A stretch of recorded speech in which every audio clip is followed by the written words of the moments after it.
On this special Halloween edition of It's Bourbonnight, we're going to give you the top 5 worst bourbons as voted on by you.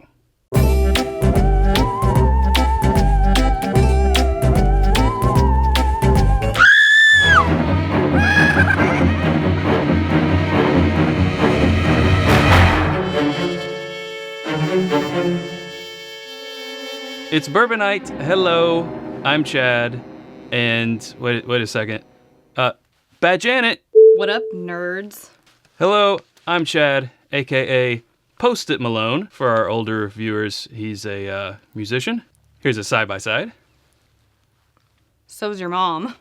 And this is Sarah, aka Bad Janet. Whatever. If you haven't watched the TV show The Good Place, here's a side-by-side. All right, you fat dinks. Can we get this over with already? Okay, very good, very good. All right, so, Sarah, can I call you Sarah now? Is it going to be Bad Janet? I guess I can take my Bad Janet hat off. Okay, good. So what we did is we went to the internet, our community channel on the YouTube page, and we just asked for what's the worst bourbon that you've ever had. And we had almost 400 comments come in. I combed over all those comments, Sarah, and I wrote it down and then put a tick mark for someone who said the same thing. There was a whole system. There's a whole system until finally I got like a top 15, top 20, and then made polls there on YouTube, 4 polls of 5, because YouTube only lets you put 5 options in a poll. It would have been great if they let you do more than that. So basically what we have now are 4 winners, losers, and then 1 from our Patreon voting where you can do unlimited selections on a poll.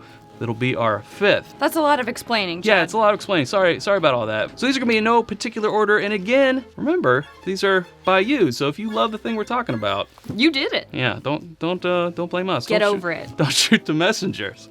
All right, well let's roll into our first one.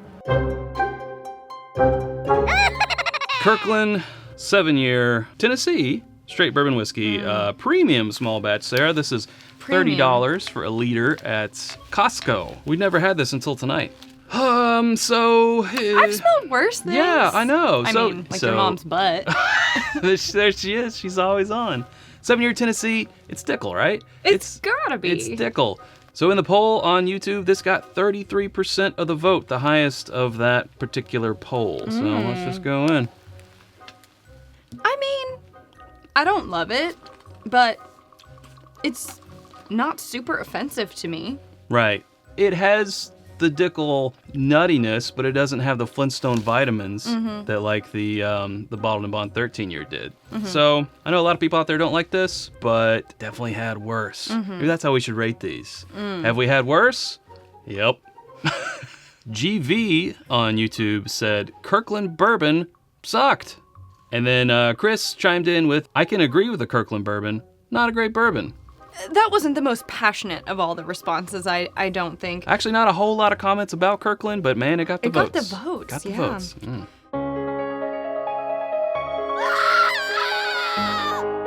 Coming in the next spot is Old Crow 80 proof. Yeah, now here's one that didn't get a whole lot of votes in the regular, like almost 400 comments. I put it in the poll, and then all of a sudden it shot up to 33% of the vote. I don't feel as aggressively against this one. In fact, I mean, you know how I feel about Old Crow Reserve.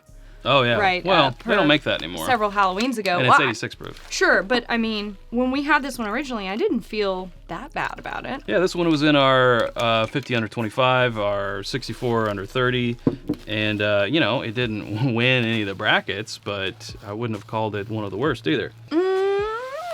I mean, not a great nose. Not a great nose. Not the nose we're looking for. Very sweet, very fruity. Thin. I mean, it's 80 proof. It's barely a bourbon. It's barely there. Barely there. Yeah, that's real thin. Ugh. Yeah, it's kind of got like a stale nuttiness. But it's like, it tastes super watered down. Yeah. Now, But I will say, I mean, it's very little flavor, but I don't think the flavors that are in there aren't disgusting. If that's Right. It just tastes like something that used to be really good that's now been watered down by a million ice cubes. Well, I also think it's on its way to be something good because this is only 36 months. So Right. you give this another year and it's Jim Beam White Label, which, is better, Not top shelf, Not but top better. shelf. An improvement. but an improvement.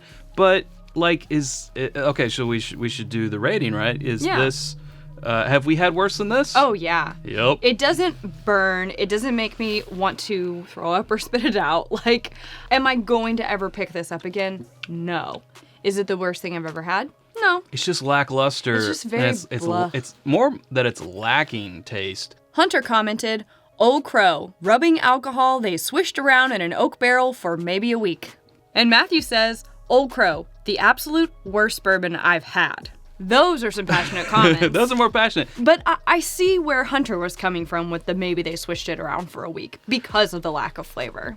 Well, yes, lack of flavor, but it doesn't necessarily taste super grainy and young. I've had some stuff True. that's tasted really green, really grain forward. Is it the worst?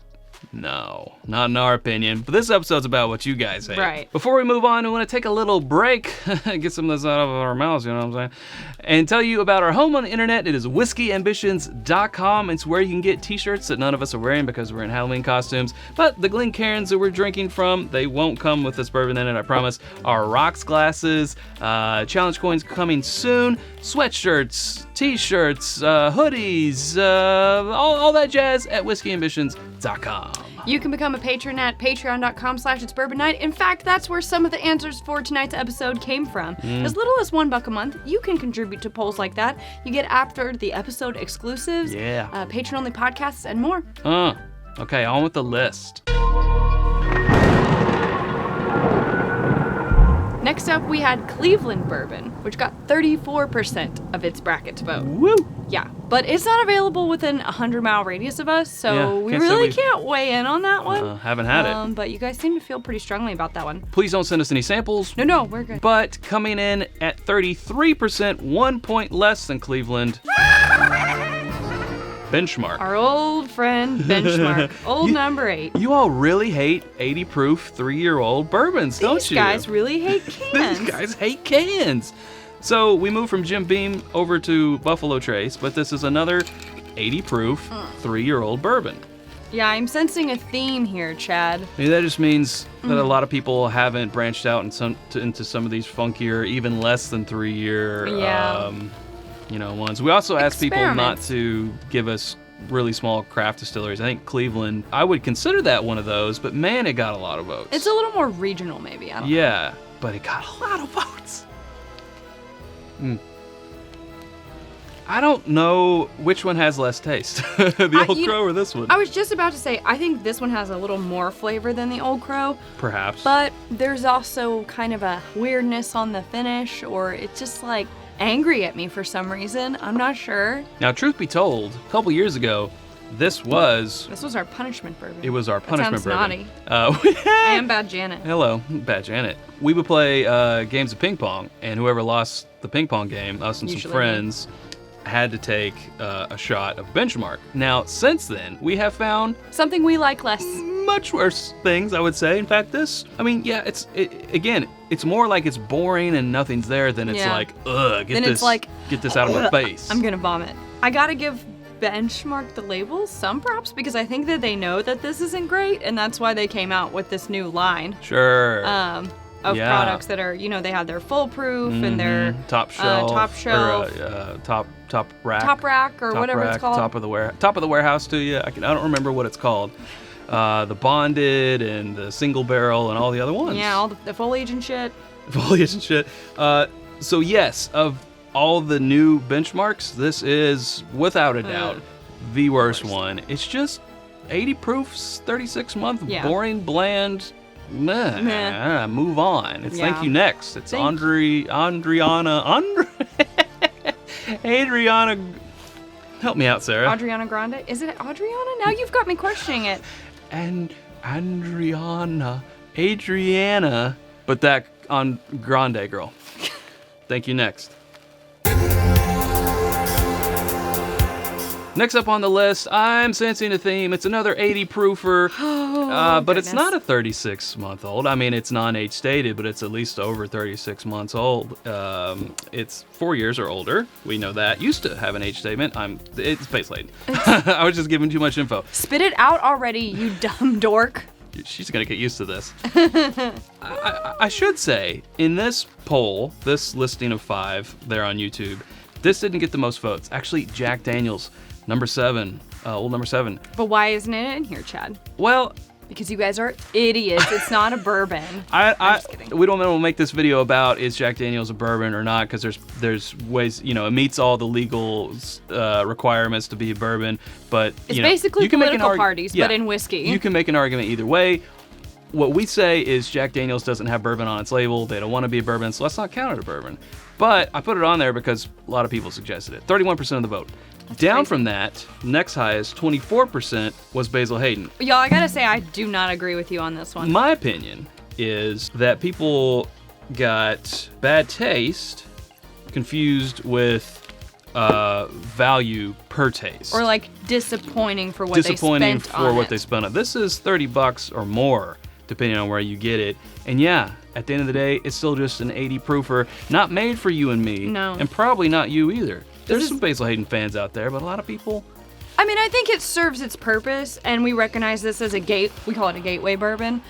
Stepping stone. Not something that I'm gonna choose myself now, ever, but something I might give someone who's trying to get into it, just to kind of breadcrumb them into our world. Like, I don't want to overwhelm them. But I will say that tonight, so far, this is the best nose. The nose is better. I mean, it still smells It's still thin. boring, Yeah, but... it's boring. I mean, it definitely has the most character. Yeah. Out of all the ones that we've tried so far. It has the most depth, it has the longest finish. It has you can taste it has a little bit more age, but it's still barely legal bourbon. It's 80 proof. It's just nothing there to write home about. Dear Mom, today I tried Basil Hayden. It was meh. It was nothing. And some people actually said in the comments, I was disappointed because I paid over $30 and it tasted like this. And it tasted. Now, does it taste the worst thing you've ever had? If you have to taste a lot of bourbon, maybe. Yeah, I think that was the tricky part about this prompt, was that people think about it differently, like you were saying. Is it the worst thing you've ever tasted? Or were you personally disappointed because you spent X dollars on it and it didn't meet your standards? Right. And I think we kind of muddy the waters here on that. But I also feel like we are coming into this episode defending these, and I don't think that was our original point. Well, you all didn't pick the ones that we really hate. Well, we've done those types of things before. So. Right. Justin said, Basil Hayden's because it tastes like water and is widely overpriced for an 80 proof whiskey. I had it once and was immediately depressed. I had spent money on it. Yeah, so like I was saying, like right there's an example. That's just a value thing. Yeah, disappointing you paid that much money for it, but I've paid 5 times that much and been sorely disappointed. Much more disappointed. And like actually found it undrinkable. This, I could make it work. Yeah, I can make it in a pinch. I can make it work. So I think we qualify this one as in a pinch. In a pinch. In a pinch. All right. For our next one, since we had 4 polls on YouTube, to get the 5th, we went to Patreon, where we posted all of them at once, and the winner/loser was Hudson Baby Bourbon. Are there any winners here? Well, what's also odd, Sarah, is in the initial, like, hey, just give us suggestions in the YouTube comments, we had the most comments for Hudson Baby Bourbon. Really? But then when we put it in a poll, it only got... What, 25%? Yeah, 25%. Well, you know what? We're talking about this previous bottle. Yeah, now. This is no longer... This was from 2017. This is a little outdated. I vote this one worst just because it was impossible to open. We literally had to use a box cutter and like roll the wax around. Not safe. So it can go to the bad place. I have the 2017 old style Hudson Baby Bourbon. Sarah, in her glass, has the newly branded... Thank God they redid it. In fact, they call it Bright Lights Big Bourbon. This is 46%, so what's that math? 92? This is also 46%, so 92, aged under 4 years in American oak. This one's aged under a minimum of 3 years. So they're probably the same. They're probably just the same. Stating it differently. Well, okay. thank goodness they got rid of the wax. That's at least an improvement. Yeah. So here's the old school 2017 Hudson Baby Bourbon, probably one that a lot of people experience. I mean, maybe sometime today. Not the worst. Ha! Okay, there's the youth. There's that youth. Very grain forward, very grainy. And it's called baby bourbon, Sarah, because they put it in baby barrels. Because it's used to murder babies. Yes. See, this is the reaction. This is what you were waiting for. This is what we were waiting for. You finally This week is itchy. put one on the list that we're like, yes. Yes, patrons didn't steer us wrong. Oh, it's bad. Woohoo! Yeah, it's overly sweet. It's youthful. It burns. It was mean to my tongue. Oh, a bad aftertaste. Hangs around. Well, Okay, the newly branded Big Lights Big Bourbon. still smells youthful. Still some youthfulness. Bright Lights Big Bourbon. Because it's all about its Manhattan's Yeah. bourbon or Bright whatever. Lights Big City. Yeah. Slightly more promising. It's a little better. Okay, it attacks more. I didn't think so. I thought they attacked almost the same. But this one is almost a little smoother, I guess. They both have a youthful note to them. Yeah. I don't know if this one's any smoother. I didn't make the face. It's improved. This one goes, okay, its finish is better. It goes darker. It goes into like a dark chocolate. But it seems to be aggressive for aggressive sake there in the beginning. Yeah. Woo! Yeah. I've had younger things than this that I've liked better than this. I'll say that. But I have to say, Goo. ooh, no, I have to say, hands down, of the ones we've tried so far, this guy's the winner. Of the Or worst. the loser. Yes. I don't know. When did I get this accent? I do declare. Yeah, that's the worst we've had tonight of your all's top 5. Scary. Put the thing on. Make it go. Spooky smoke for the bad. Spooky smoke. Miguel says of the older edition, Hudson Baby Bourbon, I had one glass and gave the bottle away. Paid $55 for a cool bottle and a story. Note to self, don't do that. And there were some follow-up comments that agreed. Nathaniel said, yup, said the same, absolute garbage. Jeremy replied, absolutely agree. Bought it because I found it on a list of 100 whiskeys to try before you die. That would have made sense if it were number 100 and the awful flavor were the cause of death. Sick burn. That's right up my alley. That's the kind of passion we're looking for in these comments. That's good. That's why we picked that one. Yeah. Wowzers. Okay, so that's the top 5. We do want to real quickly touch on what basically became the top 10. Honorable mentions. Yeah, we had, in the same bracket with Kirkland, we had Smooth Ambler Old Scout 13-year coming in at 28%. Now that's basically Dickel. That's just Dickel juice. Yes. And then at 21%, Winchester, which is the TerraPure process, which you could also say that about OZ Tyler, Yes. and I think those others. It's a unique flavor. Yeah. We also had another Dickel product coming in on that list, the George Dickel 13-year Bottled and Bond, which Yeah. we have found Dickel to be a very divisive distillery. People really love it. They have their fans, or you really are not into that very specific flavor. And I think that's why so many of those ended up on this list. Yeah, we had a lot of comments that said anything Dickel. Anything Dickel. And the rest we all talked about in the episode. So that rounds out actually the top 10. How about it? Value add. Most hated bourbons as voted by you all. I guess that'll round out this Halloween episode. I am certainly ready to take this wig off. Yes. Not ready to lose the attitude. Oh boy. So give me 1 second. All right, well, that'll do it for us. Hey, if you haven't subscribed to us already, we'd love to have you. You can click right up here to do that. There's suggestions of other videos right down here. We hope to see you over there in those. We're going to disappear into the fog. Thanks, Bad Janet. Whatever. Until next time, drink more bourbon.